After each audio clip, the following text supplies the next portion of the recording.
አርዕስተ ዜና የማህበረሰቡን የልማት ጥያቄዎች ለመመለስ የግል ድርጅቶችና ባለሀብቶች ከመንግስት ጎን በመሆን የበኩላቸውን መወጣት እንዳለባቸው ተገለጸ።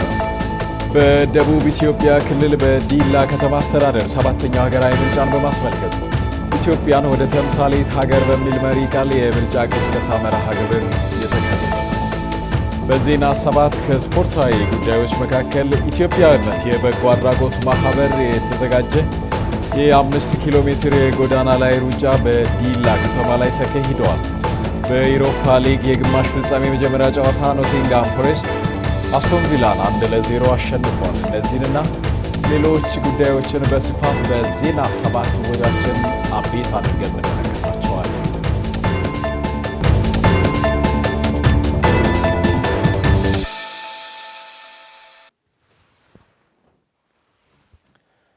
ሰላምን እንሻማ። በያላችሁበት ጤናና ሰላም ለእናንተ ይሁን። ከገዲዮ ቴሌቪዥን የዜና 7 ወጃችንን አሁን ከተቆምናችሁ ጉዳዮች ጋር ያይዘን ወደ እናንተ ይዘን ቀርበናል። ከመላው ስቱዲዮ ባለሙያዎች ጋር በመሆን የዜና 7 ወጃችንን እኔ መስፍን አለሙ ወደ እናንተ አደርሳለሁኝ። በቀዳምነት አጫጭር ዘገባዎችን እነሆ። የኢትዮጵያ ምርቶች በሀገር ውስጥም ይሁን በዓለም አቀፍ ደረጃ ቦታ እንዲኖራቸው ሁሉም ሊረባረብ እንደሚገባ ተገለጸም። ሀገሪቱ በኢትዮጵያ ታምርት ንቅናቄና ከውጭ የሚገቡ ምርቶችን በመተካት ያስመዘገበቻቸው ስኬቶች በኢኮኖሚ እድገት፣ በምግብ ምርትና በዘላቂ ልማት ረገድ ትልቅ ሚና እየተጫወቱ እንደሆነ የወራቤ ዩኒቨርሲቲ መምህር መሐመድ ኢሳ ለስፑትኒክ አፍሪካ ተናግረዋል። አሁን ላይ ሙሉ በሙሉ ማለት በሚቻልበት ደረጃ ስንዴ በብሔራዊ የምርት አቅም እየተሸፈነ ነው። ይህ መንግስት ተግባራዊ ባደረገው ብሔራዊ ፖሊሲ በሀገሪቱ ጠንካራ ውጤት የታየበት ነው ብለዋል። ሌላኛው ብዙ የግብርና ዕቃዎችና አገልግሎቶች የማኑፋክቸሪንግ የኢንዱስትሪ ዕቃዎች ከውጭ ሀገራት ይገቡ ነበርም ያሉት፣ አሁን ግን መንግስት እነዚህን ዕቃዎችና አገልግሎቶች በሀገር ውስጥ የምርት አቅም ለመተካት በትጋት እየተንቀሳቀሰ ይገኛል ብለዋል። ባለሙያው ሌላው ያነሱት ጉዳይ ወደ ውጭ የሚላኩ ምርቶችን ጥራት ከፍ ማድረግ እንደሚገባም ነው። በተጨማሪም ኢንዱስትሪዎችን ማስፋትና የሚመረቱ ሸቀጦችና አገልግሎቶችን ማሳደግ የሀገሪቱን ኢኮኖሚ አቅም የሚያጎለብት እንደሆነም አስረድተዋል። የተለያዩ አይነት ምርቶችን ወደ ውጭ መላክ አለብን። በእነዚህ ዕቃዎች ላይ እሴት ብንጨምር ደግሞ ተጨማሪ ገቢ እናገኛለን። ምክንያቱም ብሔራዊ ሀገር ውስጥ ምርት የሚላከው በእሴት መጨመር ሂደት ላይ ነው ሲሉም ነው የገለጹት። ዘገባው የስፑትኒክ አፍሪካ ነው። ከውጭ ቻይና ከታይዋን ጋር ግንኙነቷን ካስጠበቀችው ከስዋትኒ ውጭ ለሁሉም አፍሪካ ሀገራት ታሪፎችን መሰረዛውን አስታውቃለች። ከታህሳስ 2024 ጀምሮ ቻይና ለ33 ዝቅተኛ እድገት ላላቸው የአፍሪካ ሀገራት ከቀረጥ ነፃ ዕድል ፖሊሲን ተግባራዊ ስታደርግ ቆይታለች። አሁን ፖሊሲው 53 ሀገሮችን የሚሸፍን ሲሆን እስከ 2 ዓመታት ድረስ ተግባራዊ ይሆናል ተብሎም ይጠበቃል። ከዚህ በኋላ ስለሚኖረው ነገር ግን ግልጽ የተደረገ ነገር እንደሌለ ተገልጿል። ቤጂንግ ለአፍሪካ የአንድ ወገን የዜሮ ታሪፍ ፍቃድ የሰጠች የመጀመሪያዋ ባለ ትልቅ ኢኮኖሚ ሀገር እንደሆነችም በኩራት ገልጻለች። ተንታኞች እንደሚሉት ግን ቻይና ተጽዕኖዋን ለማሳደግ እድሉን እየተጠቀመች ቢሆንም ከቻይና ጋር ከፍተኛ የንግድ ጉድለት ላለባት አፍሪካ የታሪፍ ጉዳይ የላኪዎች ዋና እንቅፋት አይደለምም ብለዋል። ቻይና ራሷን ከዶናልድ ትራምፕና ከአሜሪካ በተቃራኒ ለንግድ ነፃነትና ለአፍሪካ ተስማሚ የኢኮኖሚ አጋር አድርጋ እያስቀመጠች ነው ይላሉ በኦስቲ ቻይና ኢንስቲትዩት ከፍተኛ የምርምር ባልደረባ የሆኑት ሎረን ጆኒስተን። አሜሪካ በነሐሴ ወር እስከ 30 በመቶ የሚደርስ ታሪፍ በአንዳንድ የአፍሪካ ሀገሮች ላይ ጥላ የነበረ ቢሆንም የአሜሪካ ጠቅላይ ፍርድ ቤት ውሳኔን ተከትሎ የአብዛኞቹ ታሪፍ 10 በመቶ ሆኗል። የቻይና ዜሮ ታሪፍ ስርዓት የአፍሪካ የግብርና የውጭ ንግድን በመጨመር የገጠሩን ሕዝብ ገቢን ከፍ ለማድረግ ምርታማነትን ለማሻሻልና በመጨረሻም ረሃብንና ድህነትን ለመቀነስ ይረዳልን ብለዋል ጆኒስተን። የቻይና አፍሪካ ንግድ ግን ወደ ቻይና ጋደለ በመሆኑ የሚዛን መዛባት ይታይበታል። ይህም ማለት ቻይና ወደ አፍሪካ የምትልከው አፍሪካ ወደ ቻይና ከምትልከው በላይ ከመሆኑም ባለፈ ልዩነቱ እየሰፋ እንደሆነም ነው ዘገባው ላይ የተገለጸው። የቢቢሲ ዘገባ ነው።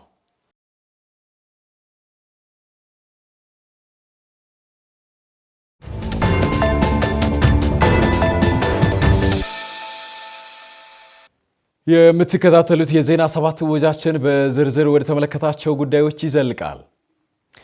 የማህበረሰቡን የልማት ጥያቄዎች ለመመለስ የግል ድርጅቶችና ባለሀብቶች ከመንግስት ጎን በመሆን የበኩላቸውን መወጣት እንዳለባቸው ተገልጿል። ሬንጀር ኢንዱስትሪና ትሬዲንግ ኃላፊነቱ የተወሰነ የግል ማህበር በጌዴኦ ዞን ይርጋ ጨፌ ወረዳ ዳሜ ቀበሌ ከ7 ሚሊዮን ብር በላይ በሆነ ወጪ የንጹህ መጠጥ ውሃ ፕሮጀክት አስመርቋል። ዘገባውን ይስሐቅ አበባ አዘጋጅቶታል። ሪፖርተራችን ብሌን ተገነ ተከታትለዋለች።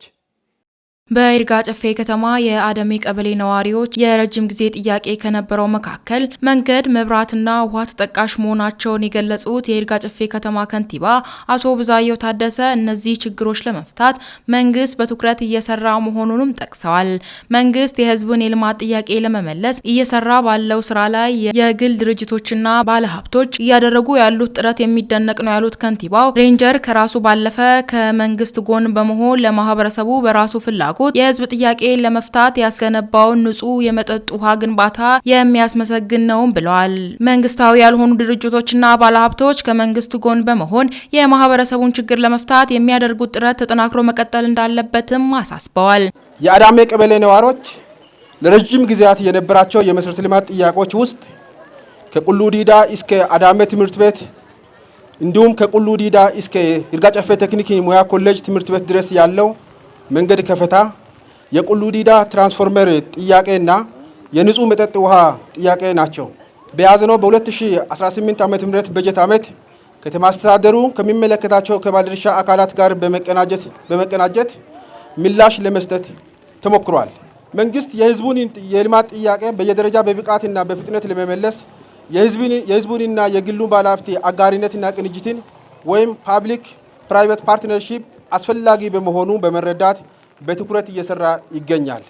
ዛሬ ይህ የውሃ ፕሮጀክት በግል ባለሀብቱ ወይም ድርጅቱ ተገንብቶ ለህዝብ አገልግሎት መብቃቱ አንዱ የግሉ ዘርፍ የህዝብን የልማት ጥያቄ ለመመለስ ከመንግስት ጎን መቆሙን ወይም የአጋሪነቱ ማሳያ ነው። በይርጋ ጨፌ ከተማ የንጹህ መጠጥ ውሃ አቅርቦት ከማህበረሰቡ ፍላጎት ጋር ያልተመጣጠነ መሆኑን የገለጹት የይርጋ ጨፌ ከተማ ውሃና አገልግሎት ድርጅት ስራ አስኪያጅ አቶ ኤልያስ ታሪኩ ናቸው።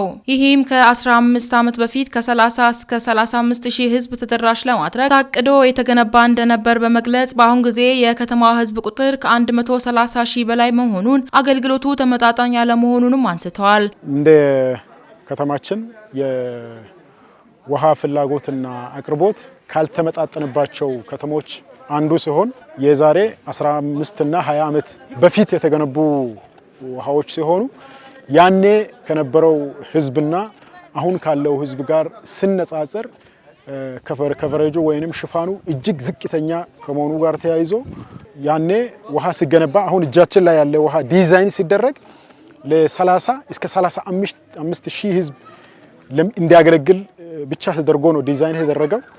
እንግዲህ ዛሬ በከተማ ውስጥ ያሉ ነዋሪዎች ከ130 ሺህ ህዝብ በላይ ነው ማለት ነው። 3 እና 4 እጥፍ የህዝብ እድገት አለ ማለት ነው። ሬንጀር ኃላፊነቱ የተወሰነ የግል ኩባንያ ያስገነባው የንጹህ ውሃ መጠጥ ፕሮጀክት የከተማውን የውሃ አቅርቦት ወደ አንድ ደረጃ ከፍ ለማድረግ የእናቶችንና የህፃናትን ድካም ለማስቀረት በአካባቢው የነበረውን የውሃ ችግር የሚፈታ መሆኑንም ገልጸዋል። የልማት ጥያቄዎች በመንግስት ብቻ ይፈታሉ የሚል እምነት የለኝም። ፐርሰናሊ እንደ ሬንጀር አይነት ሞዴል የሆኑ ባለሀብቶች ወይንም ፒኤልሲዎች እንደዚህ አይነት በአካባቢ ልማት ላይ ሲሳተፉ ለመንግስትም አንዱ የህዝብ ጥያቄ ከመመለስ አንፃር አንዱ እፎይታ ነው። ሬንጀር እጅግ ትልቅ ስራ ነው የሰራው። እጅግ ትርጉም ያለ ለአካባቢውም፣ ለከተማው፣ ለዞኑም፣ ለወረዳውም ጭምር ሞዴል ሊሆን የሚችል ስራ ነው የሰራው የሚል እምነት አለኝ።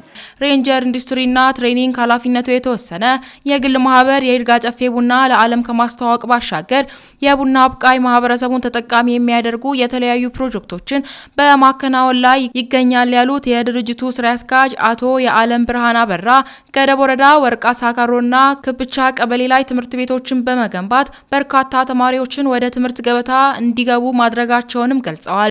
ሬንጀር በተለያየ የቡና አካባቢዎች ወደ 20 የሚጠጋ ዋሽንግ ስቴሽኖች አሉን። ከዛ ውስጥ በተወሰነው ማለትም በገደብ ወረዳ በወርቃ ሳካሮ ከፍተኛና ሁለተኛ ደረጃ ትምህርት ቤት ወደ 4 የሚጠጉ የተማሪ ክፍሎችን ገንብተን አስረክበናል። ከዚህ በፊት በእህት ኩባንያው በቤንቲ ኢንዱስትሪ ኤንድ ትሬዲንግ ፒኤልሲ አማካኝነት ኬቢቻ በተባለው ትምህርት ቤት ውስጥ እንዲሁም የተማሪ ክፍሎችን ገንብተን አስረክበናል። አሁን ደግሞ ይሄ 3ኛ ፕሮጀክታችን ነው። ንጹህ የከርሰ ምድር ውሃ ወደፊትም የተለያዩ ፕሮጀክቶችን እንሰራለን ብለን እናስባለን። በዞኑ በርካታ ቡና አብቃይ አካባቢዎች ላይ የቡና ሳይቶችን ገንብተው በቡና ዘርፍ እንደተሰማሩ ስራ አስኪያጁ የገለጹት የበጎ ተግባር ስራው ተጠናክሮ እንደሚቀጥልም ጠቅሰዋል። የይርጋ ጨፌና አካባቢውን ቡና በዓለም ላይ ማስተዋወቅ ብቻ ሳይሆን የቡናው ዋና ባለቤት ለሆኑት ለአካባቢው ገበሬዎች የሶሻል አክቲቪቲ በማድረግ ላይ ነው ያለነው። ወደፊትም እንቀጥላለን ይህን ስራ ያው ህብረተሰቡም ያግዘናል ብለን ተስፋ እናደርጋለን። የአካባቢው ማህበረሰብ ከዚህ ቀደም በውሃ ችግር ምክንያት ለእንግልት ተዳርገው እንደነበር ተናግረው ንጹህ የመጠጥ ውሃ በአካባቢያቸው በማግኘታቸው መደሰታቸውንም ገልጸዋል። አሁን እዚህ አካባቢ ያለው ውሃ አንድ ብቻ ነው። እሱም ሌዲ ይባላል። ከየትም ከአራቱ ማዕዘን ሰዎች መጥቶ ነው ውሃ እየጠጡ የነበሩበት። የጭጋግ ጊዜ ሰዎቹን ልጆቹን እየተሰቃዩ በአንድ ሰዓት የሄዱት ልጆች እስከ 8 ሰዓት ሳይገቡ እየቆዩ ለጅብ ራሱ አጠቂው ነበር። ውሃ እየጠጣን የነበር ነው። ውሃ በቧንቧ ተዘርግቶ ህብረተሰቡ ተጠቃሚ ቢሆን በጣም ደስ እያለኝ ደስታ ይሰማኛል። ስለተደረገው ደግሞ በጣም እናመሰግናለን። በደቡብ ኢትዮጵያ ክልል በዲላ ከተማ አስተዳደር 7ኛው ሀገራዊ ጠቅላላ ምርጫን በማስመልከት ኢትዮጵያን ወደ ተምሳሌት ሀገር በሚል መሪ ቃል የምርጫ ቅስቀሳ መርሃ ግብር እየተካሄደ ነው። ሰኒያ መሐመድ 7ኛው ሀገራዊ ምርጫን በማስመልከት ኢትዮጵያን ወደ ተምሳሌት ሀገር በሚል መሪ ቃል የምርጫ ቅስቀሳ በዲላ ከተማ ተካሂዷል። የደቡብ ኢትዮጵያ ክልል ምክትል ርዕሰ መስተዳድርና ስራና ክህሎት ቢሮ ኃላፊ ዶክተር አባዮ ታደሰ ኢትዮጵያን ወደ ተምሳሌት ሀገር ለማሸጋገርና ቃልን በተግባር ለማሳየት እየተሰራ መሆኑን ተናግረው ብልጽግና ፓርቲ አሳታፊ በመሆን ሁሉም በጋራ በመተባበር የሚሰራባትና የሚያድግባት ሀገር ለመገንባት እየተሰራ እንደሆነም ገልጸዋል። ኢትዮጵያ የተምሳሌት ሀገር እንድትሆን በ2023 ላይ የሚቀጥሉት 5 ዓመታት ላይ ብልጽግና ሲመረጥ እነዚህን በአፍሪካ ተምሳሌት የኢትዮጵያ የእድገት ምልክት የምትሆን ሀገር እንመሰርታለን ያለው ይሰራል ማለት ነው። እኛ የምንኖረው እንዲሁም የከተማ ነዋሪዎች ስለሆነ ብልጽግና የከተማ ፓርቲ ነው ይባላል።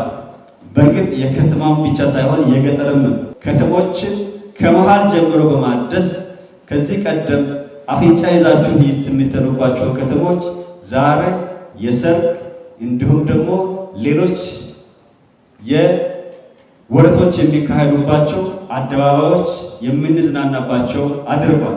አዲስ አበባ ላይ የተጀመረው የኮሪደር ልማት ስራ በየአቅሙ በከተሞች በሐዋሳ፣ በዲላ፣ በአርባ ምንጭ ሌሎችም በሀገራችን ከተሞች ላይ ይሄ እየተሰራ ነው።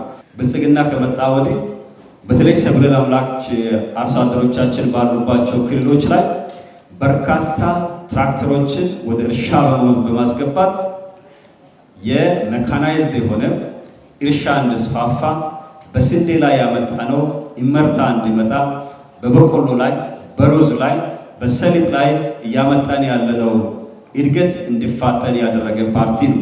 የዲላ ከተማ አስተዳደር ከንቲባ ዶክተር መስፍን ደምሴ የእንኳን ደህና መጣችሁ መልእክት አስተላልፈው 7ኛው ሀገራዊ ምርጫ ነጻ፣ ሰላማዊ፣ ዲሞክራሲያዊና አሳታፊ እንዲሆን እየተሰራ መሆኑን ጠቅሰው ሀገራዊ አንድነትን ለማጠናከር በተሰሩ ስራዎች ለውጦች እየታዩ መሆናቸውን ገልጸዋል። የሀገራዊ 7ኛው ዙር ምርጫ በምናስኬድበት ጊዜና በዚህ ላይ ተሳታፊ በምንሆንበት ጊዜ በሙሉ እምነት ይህንን ምርጫ በብቃት ምርጫው ሰላማዊ፣ ነፃ፣ ፍትሃዊና ሁሉንም ያሳተፈ ቅቡልነት ያለ ከዛም ባለፈ ፓርቲያችን በአሸናፊነት የሚያጠናቅቅበት መሆኑን ግብ በማስቀመጥ ተጀመረ።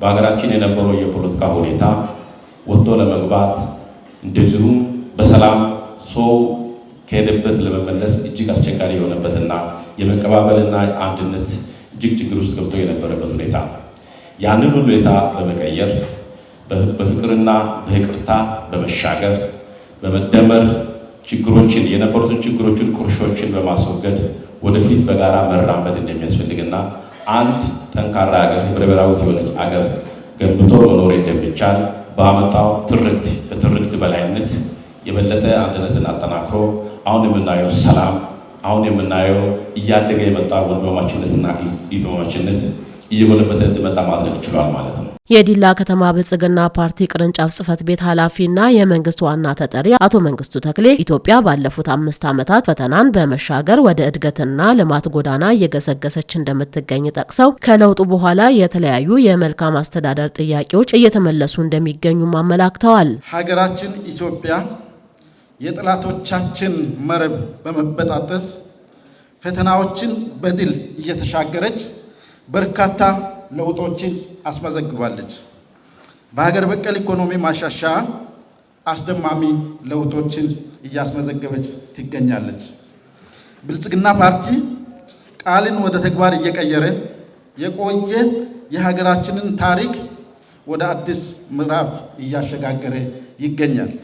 በከተማችን ጀምሮ ማጠናቀቅን ባህል ያደረገው የብልጽግና ፓርቲ ባለፉት 5 ዓመታት በርካታ ፕሮጀክቶችን ጀምሮ በማጠናቀቅ እንዲሁም ለአገልግሎት ዝግጁ እንዲሆን አድርጓል። እጅግ የተደራጁ ሀገር ተረካቢ ትውልድን ከስር መሰረቱ ኮትክቶ ለማሳደግና ለማብቃት የቅድመ መደበኛ መማሪያ ክፍሎች እጅግ በተደራጀ ሁኔታ ተሰርቷል።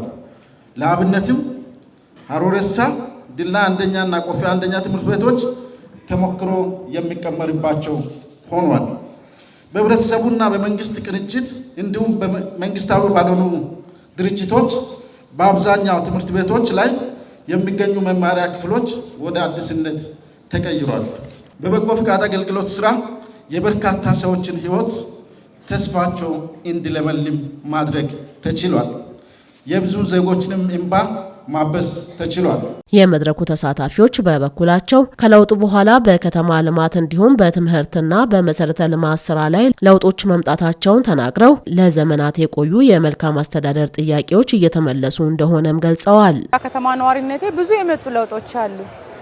ለምሳሌ በሰው ሀገር የምናየውና የምናፍቀው የነበረው የኮሪደር ልማት ያው መንግስታችን በዲላ ላይ አምጥቶታል። ያው እያየን ነው።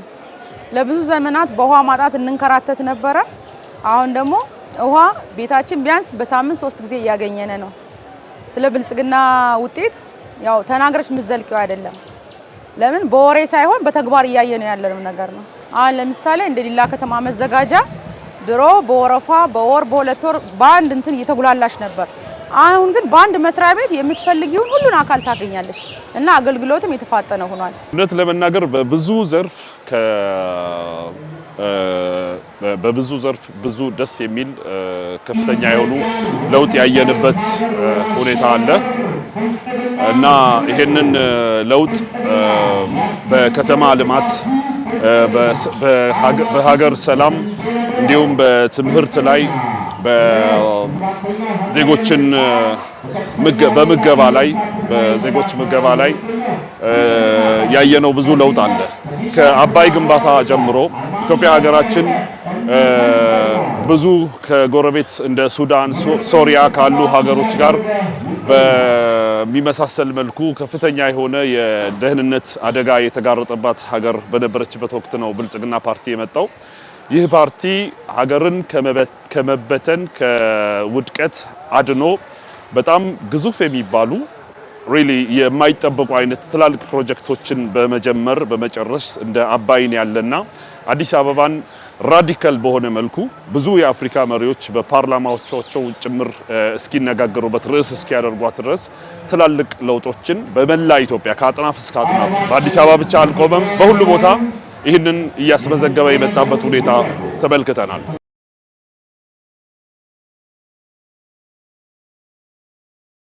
ተአማንነት ያለውን መረጃ ለህብረተሰቡ ተደራሽ በማድረግ የተጀመረውን ሀገራዊ እድገት ማፋጠን እንደሚገባ ተገልጿል። ይህ የተገለጸው የጌዴኦ ዞን መንግስት ኮሚኒኬሽን አገልግሎት የ9 ወራት እቅድ አፈጻጸምና ግምገማ ላይ እንዲሁም የቀሪ ወራት እቅዶች ላይ ትኩረቱን ያደረገ መድረክ ባካሄደበት ወቅት ነው። ተስፋዬ ጎበና ዘገባውን አዘጋጅቶታል። ይልማ አበበ የጌዲዮ ዞን ዋና አስተዳደር ዶክተር ዝናቡ ወልዴ መረጃ ህይወት በመሆኑ በዚሁ በዲጂታል ዘመን የመረጃ ልውውጡ የተጣራና ትክክለኛን ማሰራጨት እንደሚያስፈልግም አብራርተዋል። የሚዲያን የመረጃ ልውውጥ ጠንካራ በማድረግ ሀገራዊ እድገትን ለመገንባት ያለው ድርሻ ከፍተኛ በመሆኑ በዚሁ ልክ ህብረተሰቡ ትክክለኛውን መረጃ እንዲያገኝ ተግተው መስራት እንደሚገባም አስገንዝበዋል። መረጃ ለሰው ልጅ ህይወት ነው። የፈረንጆች ሲናገሩ መረጃ ያድናል ይገላል፣ ሁለቱንም ነው ይዘው የሚሄዱት። አሁን ባለው ሁኔታ መረጃ ምንጩ የት ነው ከተባለ የመረጃ ምንጭ ቋት የለውም። ኦልሞስት አየር ላይ ነው ያለው ማለት ነው መረጃ።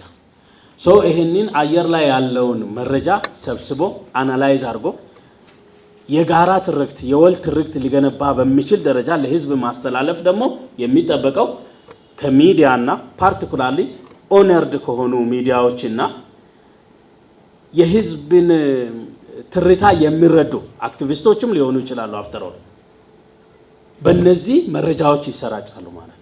ሰባተኛው ጠቅላላ ምርጫ ዲሞክራሲያዊ ፍትሃዊና ተአማኒ ሆኖ እንዲጠናቀቅ ለህብረተሰቡ ትክክለኛ መረጃ ማድረስ ያስፈልጋልም ነው ያሉት። የዲጂታል ዘመን በመሆኑ ትክክለኛ መረጃ ለህብረተሰቡ ተደራሽ በማድረግ የጋራ ትርክትን ለመገንባትና ሰላምን ለማረጋገጥ አስፈላጊ ስለሆነም ተጠናክሮ መስራት እንደሚያስፈልግም ዶክተር ዝናቡ አስረድተዋል። የተጀመሩ ስራዎችን ለማስፋት ዘርፉን ለወጣቶች ተደራሽ ለማድረግ ተቀናጅተው መስራት እንደሚጠበቅባቸውም ያሳሰቡት አስተዳዳሪው የመንግስት ኮሚኒኬሽን አገልግሎት እየሰራ ላለው ተግባርም አመስግነዋል። ሚዲያ በተገቢ መንገድ ማኔጅ ከተደረገ ሀገርን ያጠነክራል። ሀገርን ጠንካራ መሰረት ላይ የተገነባች ሀገር እንድትሆን ያደርጋታል ማለት ነው። ሚዲያ የማህበረሰብ ንቃተ ህሊናው በፖለቲካው፣ በኢኮኖሚ፣ በማህበራዊ ረገድ ይሄ ብቻ ይሆናል የሚል ግምት የለኝም ማለት ነው።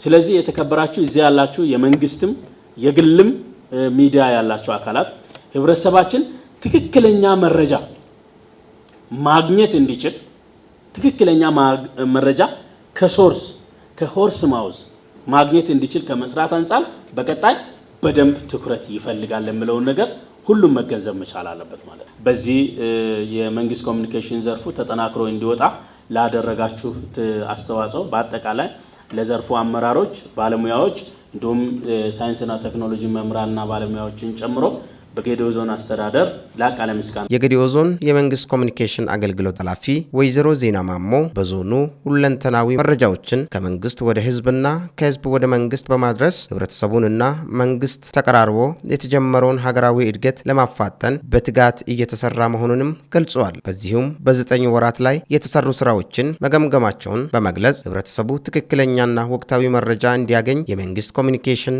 ድልድይ በመሆን በተለያዩ አማራጮች መረጃ ተደራሽ እያደረገ መሆኑንም አንስተዋል። የኢኮኖሚ ማህበራዊና ፖለቲካዊ እንዲሁም በውጭ ዲፕሎማሲ ግንኙነት ዙሪያም የሚሰሩ በርካታ ስራዎችን በሚመለከት ህብረተሰቡ ተጨባጭ መረጃ እንዲያገኝም መሰራቱን ወይዘሮ ዜና አስረድተዋል። ጠቅላላ ሀገራዊ ምርጫ ነጻ፣ ፍትሃዊና ተአማኒ እንዲሆን ወቅታዊ መረጃዎችን ለህብረተሰቡ ተደራሽ ለማድረግ በትኩረት እየተሰራ መሆኑን አንስተው ባለፉት ዓመታት የተሰሩ ስራዎችን ለማስቀጠልና ይበልጥ መረጃን በተለያዩ አማራጮች ለማድረስ በዞኑ የኢኖቬሽን እና ቴክኖሎጂ መምሪያ አማካይነት የለማውን ዌብሳይት እንደ አንዱ አማራጭ መሆኑን ጠቁመዋል። እነዚህን በተደራጀና በተናበበ መልኩ በሚዲያ አማራጮችን በመጠቀም ለማህበረሰባችን በማድረስ የመንግስታችንን የበላይነት በተለይ ፓርቲው የበላይነት እንዲኖረው የማድረጉን ስራ በባለቤትነት የመስራት ግዴታ ስላለብን የመንግስት ኮሚኒኬሽን እንግዲህ የሀገራችንን የምርጫ አፈጻጸም በተለይ ተአማኒነቱን ሰላማዊ ሆኖ መጠናቀቁን ብቻ ሳይሆን በሁሉም ማህበረሰብ ዘንድ የተሻለ ውጤት እንዲያመጣ ጥሩ ግቦችን ጥሩ ውጤቶችን በ8 ዓመት ያየናቸው ትልልቅ ግቦችን በማሳየት የተሻለ ውጤት እንዲያመጣ ስራ መስራት ይገባናል። በመድረኩ ያነጋገርናቸው ተሳታፊዎችም መረጃን ለህብረተሰቡ ተደራሽ ለማድረግ የበለጸገ ማህበረሰብ ለመፍጠር እየሰሩ መሆናቸውን በመግለጽ የ9 ወራት አፈጻጸም መገምገማቸውን ተናግረዋል። አሁን ላይ ህብረተሰቡ ተአማን ካልሆኑ የመረጃ ምንጮች የሚወጡ ሐሰተኛ መረጃዎችን ከመጋራት ተቆጥበው ትክክለኛ መረጃዎችን ለይተው መገልገል እንደሚጠበቅባቸውም አሳስበዋል። ዛሬ የገዶ ዞን መንግስት ኮሚኒኬሽን መምሪያ አጠቃላይ የ9 ወር የስራ አፈጻጸም ሊገመግም ጠርተውናል። በተለይ ዞን ላይ ባለፉት 9 ወራት የተሰሩ ስራዎችን ሚዲያ ላይ እንዴት ዋለ፣ ሚዲያዎች ምን አይነት ስራ ሰሩ የሚለውን ነገር በደንብ ለሌሎች ግልጽ በሆነ መንገድ ሪፖርት ቀርቧል። ሪፖርቱም ውይይት ተደርጓል። ውይይት መደረጉ ብቻ ሳይሆን ደግሞ ከህዝብ ከተሳታፊ አስተያየት ተወስዶ አንደኛ ሚዲያ ማህበረሰብ ላይ ያለውን ጠቀሜታ የተረዳንበትና ቀጣይ ላይ በተለይ የትክክለኛ ሚዲያ የምንለው መንግስት ሚዲያ አለ፣ ቴሌቪዥኖች አሉ። ይሄ ሚዲያ በመጠቀም መንግስትና ማህበረሰብን እንዴት እናገናኛለን የሚለው ትልቅ ትምህርት የወሰድንበት ነው። ትልቁ ሀብታችን ከመሆኑ ጋር ተያይዞ አሁን ያለውን የልማትም ሊሆን ይችላል፣ የመልካም አስተዳደር ጉዳዮች ሊሆን ይችላል፣ ሁሉም ከሚዲያ ማግኘት ስለምንችል ከመንግስት መንግስትንና ህዝብን እንደ ድልድይ የሚያገናኝ ትልቁ መሳሪያ ከመሆኑ ጋር ተያይዞ መድረኩ ትልቅ ፋይዳ ያለውና በቀጣይም ደግሞ በዚህ ልክ ከታች የሚመጡ ሀሳቦችንም ወደ መንግስት አካላት ከመንግስት አካላትም ደግሞ የሚወርዱ መረጃዎችን ወደ ታችኛው ማህበረሰብ ክፍል ለማስተላለፍ ትልቅ ሚሴጅ ያለው መድረክ ነው ብዬ ነው የሚያስበው።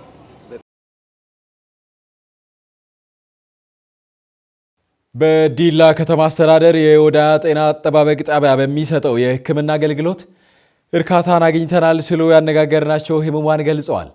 አሁንም በድጋሚ ይልማ አበበ ተከታዩን ይዘዋል።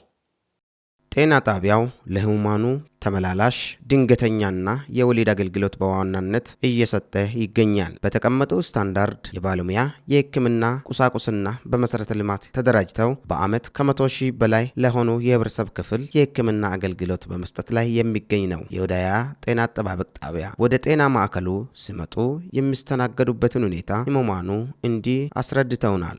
ያው ትንሽ እናቴን አሟት እሷን ላሳክማት ነው የመጣሁት። ይህን ጤና ጣቢያ ከዚህም በፊት አውቀዋለሁ። አሪፍ ነው። ብዙ ነገራቸው፣ አገልግሎታቸው፣ ትሪትመንታቸው ምርጥ ነው። በተሻለ ሁኔታ ምርጥ አድርገው ነው የሚሉት። በደንብ ነው የሚያስተናግዱት። ምንም አይልም፣ አሪፍ ነው። ከሌሎቹ አንጻር ደህና ነው። እዚህ ምንም አይልም።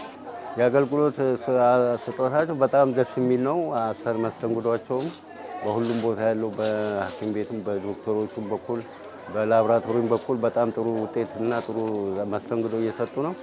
እዚህ ያው መገልገል ከጀመርኩኝ አንድ 10 አመት ሆኖኛል። ያው ቦታው ትንሽ ራቅ ያለም ቢሆን አገልግሎታቸው ስለሚመቸኝ ነው እዚህ መጥቼ የሚገለገለው። እኔም ቤተሰቤም እዚህ ነው ብዙ ጊዜ የምንገለገለው እና አገልግሎታቸው ከጊዜ ወደ ጊዜ የተሻሻለ ያለበት ሁኔታ ነው ያለው። አሁን ያለበት በጣም የሚያስደስት ነው፣ እጅግ የሚያስደስት ነው። መተን ያው ተደስተን ነው የምንሄደው ብዬ አምናለሁ እንደኔ እና አገልግሎታቸው ደስ የሚል በጣም የህክምና አገልግሎት አሰጣጥ በጣም የሚያስደንቅ ነው፣ የሚያስገርም ነው። እኛ እንደ ኦሮሚያ ክልል አጎራባች አካባቢ ስለሆነ እዚህ ነው ያው መተን የምንጠቀመው። አሁን ለምሳሌ እኔ ለመታከም ነው መጣሁት። የተሰጠኝ አገልግሎት በጣም ቀልጣፋ፣ የመድኃኒት ችግር እንደሌለበት ብዙ ቦታ ካሉት ነው እንደ አማራጭ ወደዚህኛው ጤና ጣቢያ የመጣ ነው። የሚሰጡት አገልግሎት በጣም ቀልጣፋና አስፈላጊ ስለሆነ በዚህ በጣም ትልቅ እርካታ አለን እንደ ተገልጋይ። ሀሮሪሳ ነው የምኖረው። ጥሩ አገልግሎት ስለሚሰጡ እዚህ ጤና ጣቢያ በጣም ደስ ይለኛል። ህክምናም ወስደው እዚህ ነው ማለት ነው።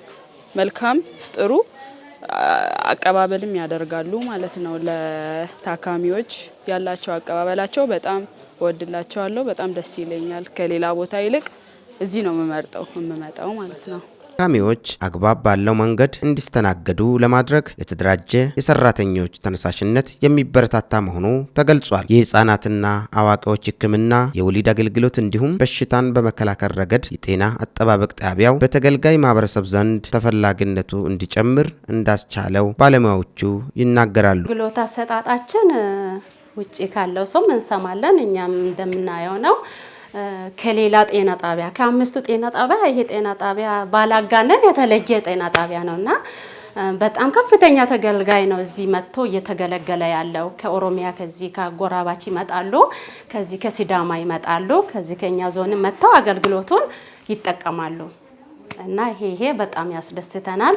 አገልግሎታችንን ፈልገው ከብዙ ቦታ መጥተው እዚህ ይገለገላሉ። አገልጋይ እርካታን በምንመለከትበት ጊዜ ኦዳያ ጤና ጣቢያ ካሉት ከተማችን ውስጥ ካሉ 5 ጤና ጣቢያዎች ውስጥ መርጦት ከተለያየ አካባቢ ከሩቅ አካባቢዎች መጥተው የሚገለገልበት ተቋም ነው ማለት ነው። አሁን ላይ አቶ አበኔዘር ሰለሞን የጤና ጣቢያው ዳይሬክተር ነው። ተቋሙ እንዲፈጽም በተቀመጠው የአሰራር መመሪያ የተደራጀ መሆኑንና ማገልገል ከሚገባው በላይ ህሙማንን እያስተናገደ እንደሚገኝና በቀጣይም በተሻለ አፈጻጸም ስራዎችን ለማከናወን እየተጋ ነው ሲሉም አብራርተዋል። የአገልግሎት አሰጣጥ በተመለከተ ያው ተቋሙ ተመራጭ እንደሆነ በሰፊው በማህበረሰቡ ዘንድ እየሰራን እንገኛለን። ከዛም ተርፎ አልፎ ደግሞ ግብዓቶችን ከማቅረብ አንጻር ህዝቡ ፍላጎቱ በዛ ልክ እንዲሆን ከመስራት አንጻር ሰፋፊ የሆኑ ስራዎችን እየሰራን እንገኛለን። ከዚህ ባሻገር ደግሞ ተመራጭ እንዲሆን በብዙ ተቋማት በሚለኩት ልኬት መሰረት ስራዎችን እየተገበርን እንገኛለን ማለት ነው። በአመት አንድ ተቋም በተለይ ጤና ጣቢያ ከ25000 ያክል ህዝብ እንዲያገለግል ነው መሰረቱ ፖሊሲውም የተዋቀረውና እንደኛ ግን ከዛም በላይ በ9 ወር ባለፈው ሪፖርት ስንገመግም አሁን ከ70000 በላይ ህዝብ አገልግሎት ሰጥተናል። ስለዚህ በአመት ወደ 100,000 የሚጠጋ አገልግሎት እየሰጠን እንገኛለን። ይሄን በጤና ጣቢያ ደረጃ በምናይበት ጊዜ በጣም የኬዝ በርደኑ ከአቅም በላይ እንደሆነና በዛው ልክ ደግሞ ባለሙያዎች በስርዓቱን በተጠበቀ መልኩ አገልግሎቱን ተደራሽ እያደረጉ ያሉበት አግባብ አለ።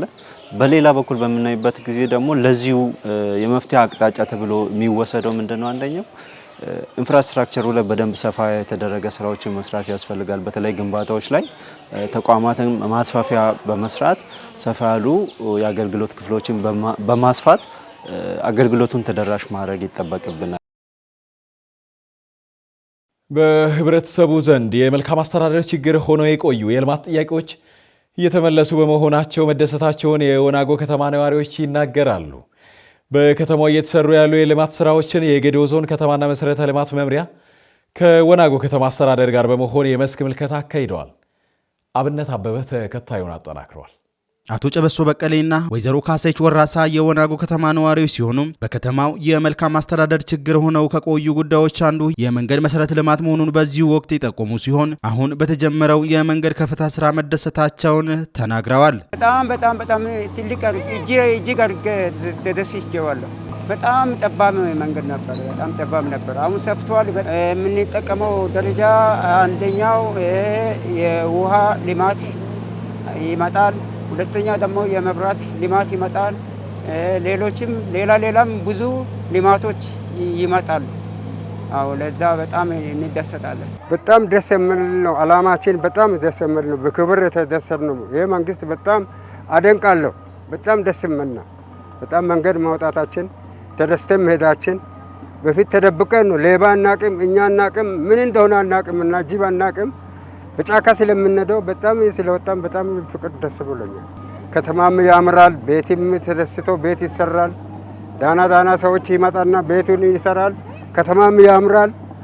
መንገዱ ኮሮት ከገባ ወዲህ ለኛ በጣም ደስ የሚል ነው። ከዚህ በፊት የነበረውን የመንገድ ሁኔታ ያስታወሱት አስተያየት ሰጪዎቹ መንገዱ ጠባብ ከመሆኑ የተነሳ ዜጎች ለተለያዩ ችግሮች ይጋለጡ እንደነበር አስታውሰዋል። ከተማው ረጅም ዕድሜ ያለው ሆኖ ያለ እድገት መቆየቱ በበርካታ ነዋሪዎች ዘንድ ቁጭት ፈጥሮ እንደነበር የተናገሩት የወናጎ ከተማ ከንቲባ አቶ ብርሃኑ ተካይም በከተማው የመልካም አስተዳደር ችግር ሆነው የቆዩ ጉዳዮችን በመለየት በልዩ ትኩረት በተሰራው ስራ አበረታች ለውጦች መታየታቸውንም አብራርተዋል።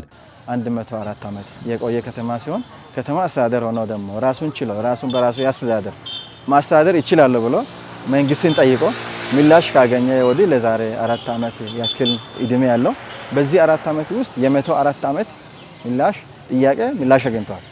ረጅም የመልካም አስተዳደር ጥያቄዎች፣ የመንገድ ከፍታ ጥያቄዎች፣ የኮብልስቶን ስራ እንደዚሁም የግሪነሪ የኮሪደር ስራዎች በዚህ በ4 ዓመት ነው መመለስ የተቻለው ማለት ነው። ስለዚህ ይህ ከተማ እንዳያድግ ምክንያት ሆኖ ከነበሩ ጉዳዮች አንደኛ ፕላን ጥሰት ነው። በፕላን ይመራ የሚል የመንግስት አቅጣጫ ነው፣ የፓርቲም አቅጣጫ ነው። ይህንን ጠብቀን በፕላን ከተማ ለመምራት ጥረት እየተደረገ ነው ያለው። ብልጽግና ፓርቲ ሰው ተኮር እንደመሆኑ የከተማው ነዋሪ የተሻለ ኑሮ እንዲኖር ለማስቻል አካባቢዎችን የማስዋብ ስራ ተጠናክሮ መቀጠላቸውን የተናገሩት ከንቲባው ለዚህም የህብረተሰቡ ያልተቋረጠ ድጋፍ የሚደነቅ እንደሆነ ተናግረዋል። በቀጣይ ፈርጅ 2 ፈርጅ 1 እያለ መሄድ ስላለበት ለዛ ሊመጥን የሚችል ስራ ከወዲሁ እየተሰራ ነው ያለ ነው። አሁን 5 ፕሮጀክቶችን በእጃችን አለ። አንደኛ ሁለተኛ ዙር ኮሪደር ስራ ጀምረናል። ሁለተኛ የህዝባዊ ፓርክ ፓብሊክ ፓርክ ብለን የምንጠራውን እየሰራን ነው ያለ ነው። ኦልሬዲ ግንባታ 60% የደረሰበት ሁኔታ አለ።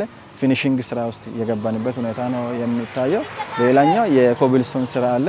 1 ኪሎ ሜትር የሚያህል ኮብልስቶን ስራ አለ። እሱን ጀምረናል። ለማጠናቀቅ እየጣሪን ያለ ነው። አራተኛ የውስጥ ለውስጥ 7 ኪሎ ሜትር መንገድ ከፈታ አለ። አምስተኛ ፕሮጀክት የቄራ ግንባታ ነው። አምስቱም ፕሮጀክቶች የሚፈጁት 34 ሚሊዮን በላይ ነው።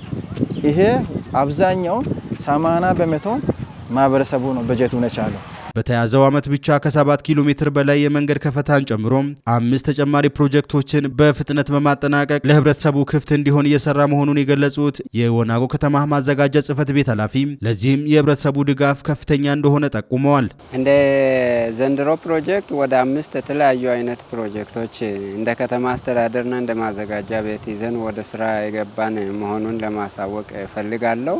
እነዚህ ፕሮጀክቶችም ህዝብን መሰረት ያደረጉ የተመረጡ ፕሮጀክቶችን ነው ይዘን ወደ ስራ ልንገባ ቻልነው። ከነዚህ መካከል ውስጥ ለውስጥ መንገድ ከፈታ ስራ 7 ኪሎ ሜትር የሚሆን በሁለት የተለያዩ መንደሮች ላይ አካባቢዎች ላይ ተቋማት ያለበት ህዝብ በስፋት የሰፈረባቸው ቦታዎች ነገር ግን መንገድ ከፈታ ያልተደረገባቸው በህዝብ ጥያቄ መሰረት ወደኛ ቀርቦ ህዝቡ የራሱ ተነሳሽነት የራሱን ሰብል አንስቶ ከዛ ሰብሉም ሳነሳ በራሱ ጉልበት አንስቶ በጨረሰበት እኛ ማሽኑን ብቻ ይዛችሁ ኑልና መንግስት በዚህ ደግፈን እንጂ ሌላውን ነገር ከኛ በኩል እናሟላለን ባለው መሰረት ውስጥ ለውስጥ 7 ኪሎ ሜትር መንገድ ከፈታ ስራ ጀምረናል። ከተሞች ባላቸው አቅም ልክ እንዲያድጉ የድጋፍና ክትትል ስራ ተጠናክሮ እንደሚቀጥል የተናገሩት የዞኑ ከተማና መሰረተ ልማት መምሪያ ኃላፊ አቶ ረዴት ክፍሌም የተደረገው ጉብኝትም የዚሁ አካል እንደሆነ ነው የተናገሩት። እንግዲህ እንደምታውቀው ከተማ አንዱ ትልቁ አቅም ገቢን በአግባቡ ሰብስቦ ማህበረሰብንም አቅም ተጠቅሞ ከተማ ማልማት ሲችል ነው ከተማው እያደገ ሄደው። የፈርጅ ትርጉምም ከተቀመጡ 9 መስፈርቶች ከተሞች ነጥብ እያገኙ ፈርጃቸውን ከፍ እያደረጉ የሚሄዱበት ስራ ስላለ አንደኛው መስፈርት ከተሞች ጽዱ፣ ውብ፣ አረንጓዴ መሆን አለባቸው። የፕላን ዝግጅትም የፕላኑን ወይም የመሬቱን 30% ለአረንጓዴ ልማት ነው ፕሮፖዝ የሚደረገው። ስለዚህ ከዛ ውስጥ 30ው መሰረተ ልማት ነው፣ 40ው ብቻ ነው ለቤት ግንባታ ለተለያዩ ድርጅትም ለመኖሪያም የመሬቱን ታይፕ ልንጠቀም እንችላለን። ይህን ስርዓት ይዞ ከመሄድ አኳያ በተለይ ኮሪደር ልማት ኢኒሼቲቭ ከመጣ በኋላ ከተሞቻችን በጥሩ ሁኔታ የተነቃቃ ነገር እያየን ነው ያለነው። የትላንት ብልሽትንም እያረምን ነው። ይህ ብልሽት ደግሞ እንዳይቀጥል በደንብ ፕላንን መሰረት አድርጎ የሚሰጡ የግንባታ ፍቃዶችም በትክክለኛው መንገድ እንዲሰጥ የድጋፍና ክትትል ስራዎችን እየሰራን ጉድለቶችን ካገኘን ደግሞ እያረምን እየሄድን ያለንበት መንገድ አለ።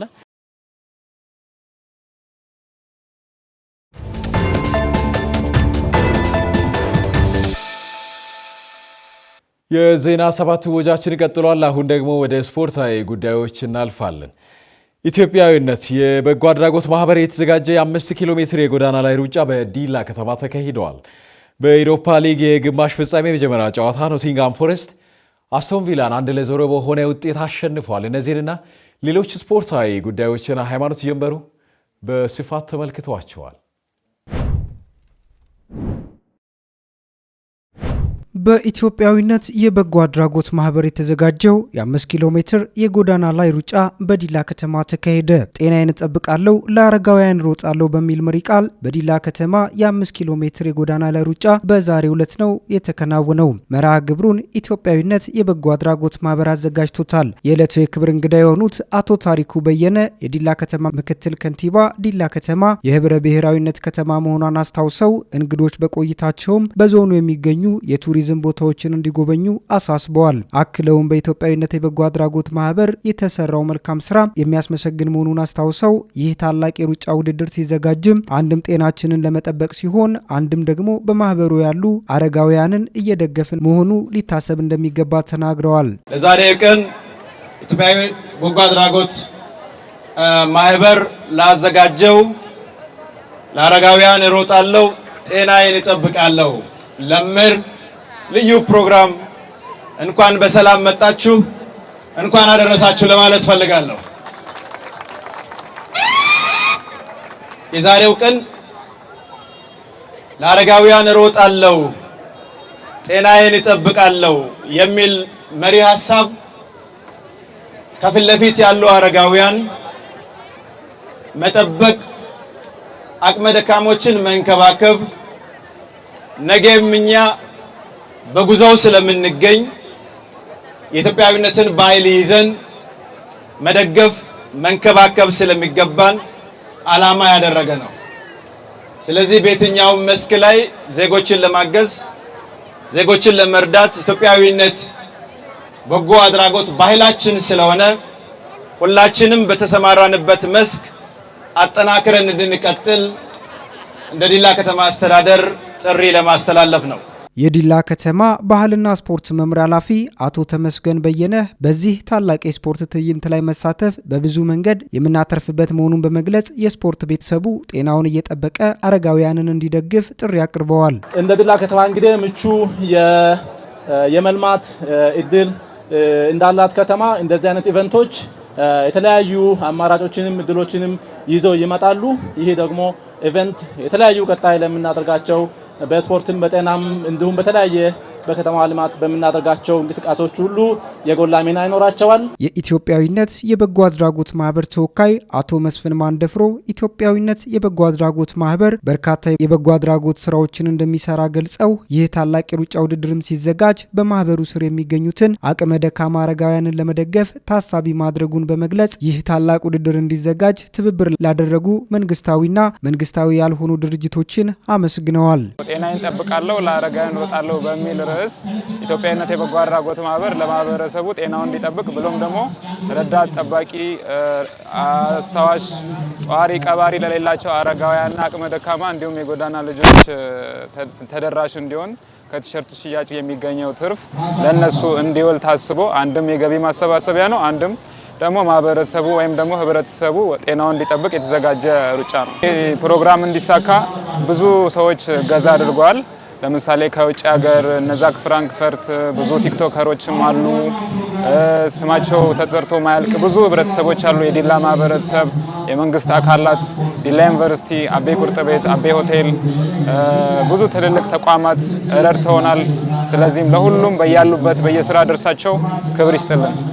የውድድሩ ተሳታፊዎች በውድድሩ መሳተፋቸው ትልቅ ደስታ እንደፈጠረላቸው ገልጸው መሰል ዝግጅቶች መለመድ እንዳለባቸው ተናግረዋል። የመጣሁት ኖርማሊ ያው ከኢንጆይመንት የዘለለ ነገር ኮምፒቲሽን ውስጥ አልገባንም፣ ግን ጥሩ ነው። ጥሩ ሯጮችም ነበሩ፣ አይቻለሁኝ። ጥሩ ነበረ።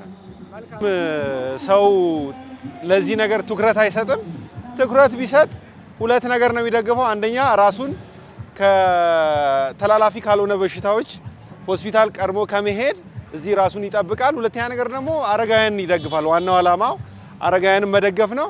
ነገር ግን ዲላ ላይ እንደዚህ አይነት ኢቨንቶች ብዙም እየደመቁ አይደሉም።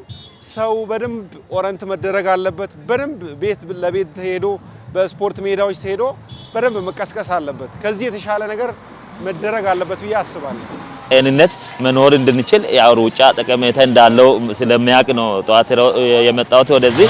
ከዛ በመቀጠል ያው አረጋውያንን ለመርዳት ውድድሩ እንደሚታየው እንግዲህ በጣም ደስ የሚል ነው። እኛ ከጠበቅነው በላይ ነው። ይሄንንም ያክል እንኳን አልጠበቅንም ነበር።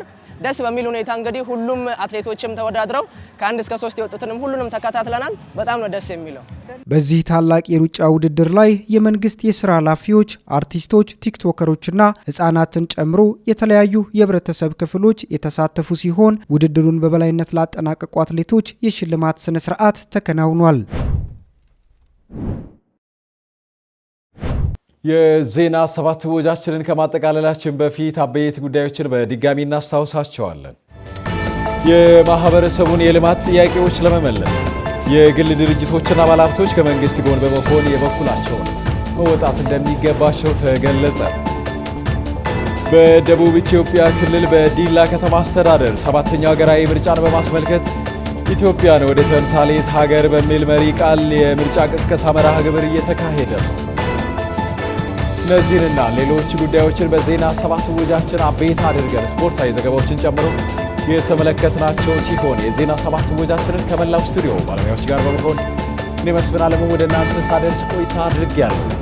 ቪዲዮ ቴሌቪዥን ከመደበኛው ስርጭት ጣቢያችን በተጨማሪ በሁለቱም ቋንቋዎች ወደ እናንተ የሚደርሱ የተለያዩ ዝግጅቶችን በተለያዩ ማህበራዊ ሚዲያ አማራጮች በዩቲዩብ፣ በቲክታክ እና ፌስቡክ በቀላሉ ልታገኙ ትችላላችሁ እያልኩኝ የዜና 7 ወጃችን በዚሁ ያበቃል። ሰላምን እንሻማ።